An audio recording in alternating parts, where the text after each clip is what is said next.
ثمرات، بہت سی محنتوں کا نتیجہ انسان دیکھتا ہے کہ ضائع چلا گیا، میں نے 10 سال محنت کی، حاصل کوئی نہیں نکلا۔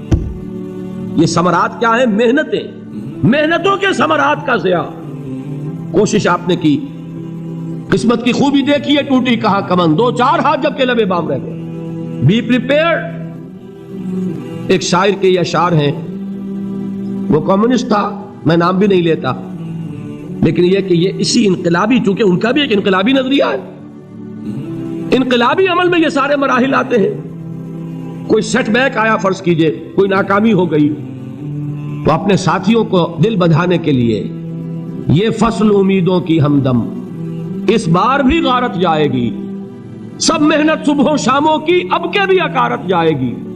میرے نبی کے ثمرات کا جو لفظ یہاں آیا ہے، وَنَقْصٍ مِّنَ الْأَمْوَالِ وَالْأَنفُسِ وَالثَّمَرَاتِ، سب محنت صبحوں شاموں کی اب کے بھی اکارت جائے گی۔ دھرتی کے کونوں کھدروں میں پھر اپنے لہو کی کھاد بھرو، پھر مٹی سینچو اشکوں سے، پھر اگلی رت کی فکر کرو، پھر اگلی رت کی فکر کرو، جب پھر ایک بار اجڑنا ہے، ایک فصل پکی تو بھر پایا، تب تک تو یہی کچھ کرنا ہے۔ ایک مقصد ہے سامنے، انقلاب برپا کرنا ہے۔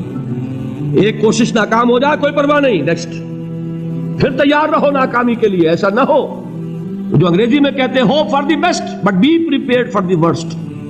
ایسا نہ ہو کہ دوسری مرتبہ ناکام ہو کے بددل ہو جاؤ، تمہاری ہمتیں جواب دے جائیں، نہیں، پہلے سے تیار رہو کہ دوسری مرتبہ بھی ناکامی آئے تو آئے، لیکن جب تک کہ کامیابی حاصل نہیں ہوتی ہمیں یہ کام کیے چلے جائیں۔ دیکھیے سیرت میں آیا کہ نہیں یہ واقعہ؟ بدر میں مسلمانوں کو فتح ہوئی تو احد میں زک پہنچی کہ نہیں؟ 70 صحابہ شہید ہوئے کہ نہیں؟ اگر ان کی ہمتیں جواب دے جاتی تو گاڑی کیسے چلتی آگے؟ تو فرمایا وَلَنَبْلُوَنَّكُمْ بِشَيْءٍ مِّنَ الْخَوْفِ وَالْجُوعِ وَنَقْصٍ مِّنَ الْأَمْوَالِ وَالْأَنفُسِ وَالثَّمَرَاتِ، ہم تمہیں لازماً آزمائیں گے، خوف کی کیفیت سے، فقر و فاقے کی کیفیت سے، بھوک سے، جان کے نقصان سے، مال کے نقصان سے، محنتوں کے حاصل کے ضائع ہو جانے سے۔ وَبَشِّرِ الصَّابِرِينَ، اور اے نبی بشارت دیجئے صبر کرنے والوں کو۔ الذین اذا اصابتہم مصیبت، وہ کہ جب ان پر کوئی تکلیف آئے، کوئی مصیبت آئے، کوئی آزمائش آئے، قالوا انا للہ وانا الیہ راجعون، وہ یہ کہیں کہ ہم اللہ ہی کے ہیں، اللہ ہی کی طرف لوٹ جانا ہے۔ یہ وہی انداز ہے جو میں نے فارسی کا شعر سنایا تھا آپ کو کہ سر تسلیم خم ہے جو مزاج یار میں آئے۔ وہ ہمارا مولا ہے، ہمارا آقا ہے، اگر اسے یہی منظور ہے تو ہمیں بھی یہی منظور ہے۔ میں نے تسلیم و رضا کی بات کی تھی نا، آپ کو کچھ شعر سنائے تھے، ایک شعر اور سنیے، اور یہ کس کا ہے؟ محمد علی جوہر کا۔ ایک مرتبہ جیل گئے، ان کی ایک بیٹی جوان بیمار ہوئی، فوت ہو گئی، باہر چھوڑا انگریز نے، جاؤ بھائی دفن کر دو بیٹی کو۔ دوسری مرتبہ جیل گئے، دوسری جوان بیٹی اسی مرض میں مبتلا ہوئی، اب یہ جیل میں ہے، خبر پہنچی کہ دوسری بیٹی کے اوپر بھی اسی مرض کا حملہ ہوا ہے۔ ایک نظم لکھی ہے جس کا آخری شعر یہ ہے، تیری صحت ہمیں منظور ہے لیکن اس کو نہیں منظور تو پھر ہم کو بھی منظور نہیں۔ یہ ہے، جب تک یہ کیفیت نہ ہو اس میدان میں آدمی ثابت قدم نہیں رہ سکتا کہ میرے رب کو اگر یہ منظور ہے تو یہی مجھے منظور ہے، اور تیری صحت ہمیں چاہیے تو ضرور، لیکن ہمارے رب کو منظور نہیں تو ہمیں بھی منظور۔ راضی برضائے رب۔ وَبَشِّرِ الصَّابِرِينَ الَّذِينَ إِذَا أَصَابَتْهُمْ مُصِيبَةٌ قَالُوا إِنَّا لِلَّهِ وَإِنَّا إِلَيْهِ رَاجِعُونَ۔ نہ شود نصیب دشمن کے شود ہلاک تیغت، سر دوستہ سلامت کے تو خنجر آزمائی۔ اولئک علیہم صلوات من ربہم ورحمہ، یہی ہے وہ لوگ جن پر ان کے رب کی طرف سے عنایتیں ہیں اور رحمتیں ہیں۔ وَأُولَئِكَ هُمُ الْمُهْتَدُونَ، اور یہی ہے وہ لوگ جو کامیاب ہونے والے ہیں، ہدایت پانے والے، ہدایت یافتہ۔ اسی سورہ بقرہ میں ذرا آگے چل کر، یہ تو ہے 20واں رکوع، 19واں رکوع، 21ویں رکوع کی پہلی آیت ہے، لَيْسَ الْبِرَّ أَن تُوَلُّوا وُجُوهَكُمْ قِبَلَ الْمَشْرِقِ وَالْمَغْرِبِ وَلَكِنَّ الْبِرَّ مَنْ آمَنَ بِاللَّهِ وَالْيَوْمِ الْآخِرِ وَالْمَلَائِكَةِ وَالْكِتَابِ وَالنَّبِيِّينَ وَآتَى الْمَالَ عَلَى حُبِّهِ ذَوِي الْقُرْبَى وَالْيَتَامَى وَالْمَسَاكِينَ وَابْنَ السَّبِيلِ وَالسَّائِلِينَ وَفِي الرِّقَابِ وَأَقَامَ الصَّلَاةَ وَآتَى الزَّكَاةَ وَالْمُوفُونَ بِعَهْدِهِمْ إِذَا عَاهَدُوا وَالصَّابِرِينَ فِي الْبَأْسَاءِ والضراء وحین الباس. اب یہ آیت جو ہے سورۃ العصر میں جو مضامین آئے تھے سارے اس میں موجود ہیں. وہاں ایمان کا لفظ آیا، یہاں 5 ایمانیات کی تفصیل آ گئی، اعمال کی تفصیل آئی، اور آخری بات وہاں کیا ہے وتواصوا بالصبر، اور یہاں کیا ہے والصابرین فی البأساء والضراء وحین البأس. اور صبر کرنے والے، اصل نیکی ان کی ہے جو صبر کریں. کس میں؟ جنگ کے وقت. ضرائے، بأسائے، بأسا کہتے ہیں فقر اور فاقہ.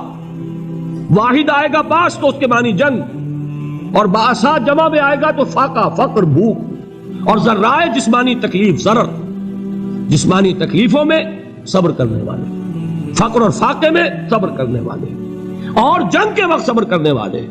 اولئک الذین صدقوا واولئک هم المتقون.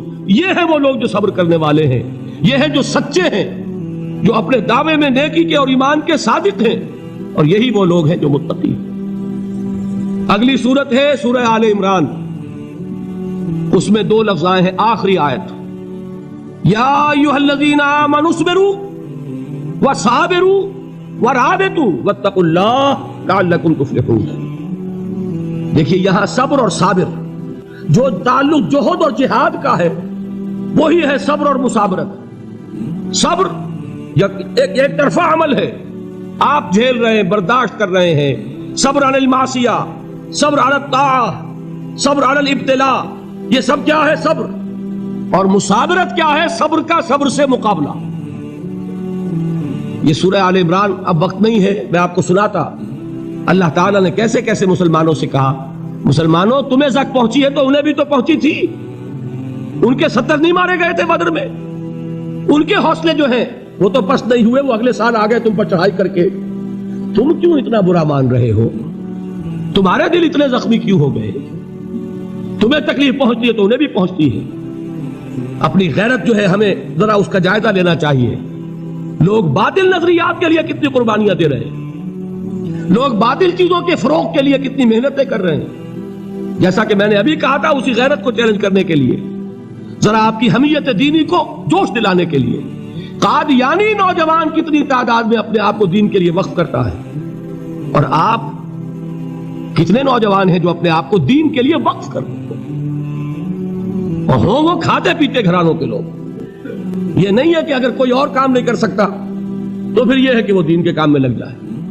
باصلاحیت لوگ، کھاتے پیتے لوگ، ذہنی استعداد رکھنے والے لوگ، اونچے گھرانوں کے لوگ، وہ وقت کریں اپنے آپ کو دین کے لیے. اس کے بغیر کیسے باہر آ جائے گی، کیسے رونق آ جائے گی؟ تو دنیا میں باطل نظریات والے جو ہیں، یہ بات کہی گئی ہے، مسلمانوں تم اگر توحید کے لیے لڑ رہے ہو، دیکھتے نہیں ابو جہل کو، اس نے گردن کٹوائی ہے شرک کے لیے، شرک کے لیے گردن کٹوائے، اور تم توحید کے لیے گردن کٹوانے کو تیار نہ ہو. اس نے گردن کٹوائی کہ نہیں کٹوائی؟ اور کس طرح کٹوائی ہے؟ کیونکہ بڑا متکبر قسم کا، فرعون قسم کا شخص تھا. جب گردن کاٹنے لگے تو کہتا ہے ذرا نیچے سے کاٹنا، تاکہ جب تم نیزے کے اوپر چڑھاؤ میرے سر کو تو اونچا نظر آئے، معلوم ہو سردار کا سر. وہ بدبخت مرتے ہوئے بھی جو اس کی کیفیت تھی نا، اس کو ذہن میں رکھیے. تو یہ اس لوگوں نے قربانیاں دی، جانے دی. تو فرمایا اگر تم ان سے زیادہ قربانی نہیں دو گے، یہ نوٹ کر لیجئے اس کو، مجرد اگر حق کو غالب کرنا اللہ کے ذمے ہو تو آنے واحد میں غالب کر دے گا، تمہیں تکلیف ہی دینے کی ضرورت نہیں. سمجھ رہے؟ کیا اللہ کے مقابلے میں کوئی باطل کی طاقت ٹھہر سکتی ہے؟ یہ تمہارے ایمان کا امتحان ہے، یہ تمہارے خلوص کی آزمائش ہے، یہ تمہارے امتحان کا ثبوت درکار ہے کہ اللہ تعالیٰ دیکھنا چاہتا ہے تم اس کے لیے اپنی جانیں قربان کرنے کو تیار ہو کہ نہیں، تم اس کے لیے تن من دھن لگانے کو تیار ہو کہ نہیں. اور یہ جان لو کہ اگر کفار اور مشرکین اور ملحدین اور باطل نظریات والے وہ جو کچھ قربانیاں اپنے باطل نظریات کے لیے دے رہے ہیں، ان سے زیادہ اگر تم نہیں دو گے تو حق غالب نہیں ہوگا. انہوں نے جو صبر کیا ہے اپنے باطل نظریات پر، اگر تم اس سے زیادہ صبر کا ثبوت نہیں دو گے اپنے اس حق پر تو حق غالب نہیں ہوگا. اس لیے فرمایا یا ایھا الذین آمنوا اصبروا وصابروا. نہ صرف یہ کہ صبر کرو، بلکہ صبر میں اپنے دشمنوں سے آگے نکلو. ان کے صبر سے بڑھ کر صبر کرو. وَرَابِطُ، مرابطہ کہتے ہیں چوکس رہنا، ہوشیار، پہرا دو، ایسا نہ ہو کہ دشمن جو ہے غفلت میں تمہارے اوپر کوئی حملہ جو ہے کر بیٹھے. وَاتَّقُوا اللَّهَ، اور اللہ کا تقوی اختیار کرو، لعلکم تفلحون، تاکہ تم فلاح پاؤ.